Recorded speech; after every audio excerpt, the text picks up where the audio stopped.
আবার একটা Durand cup, আবার একটা ডুরান্ড কাপের সেমিফাইনালে একটা আই লিগ দলের কাছে হার, আগেরবার শিলং লাচং আর এইবার ডায়মন্ড হারবার এফসি।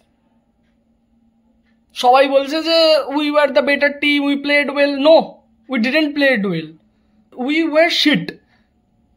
হ্যাঁ বলতে পারেন বিল্ড আপ ভালো করেছি, বাট কী লাভ? There is no profit. কী হবে বিল্ড আপ করে যদি গোলের সামনে গোল মিস করি, বলের পর বল বারে মারি, তাহলে কোনো লাভ নেই। Football is all about outscoring the opponent and we didn't.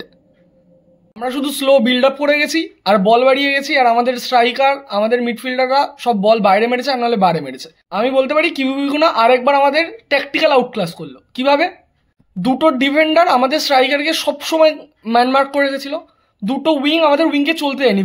VPN একদম অফ কালার, ডিয়ামান্টাকস গোলের সামনে বল মিস করেছে, আর রইল ডান দিকের বাচ্চা ছেলে, ওকে নিয়ে আমি কিছু বলতে চাই না, একদম নতুন। আর সব থেকে সেটা আমাদের গোলকিপার শুভ্রান গিল, দুটো আকাশের দিকে তাকিয়ে গোল খেয়েছে।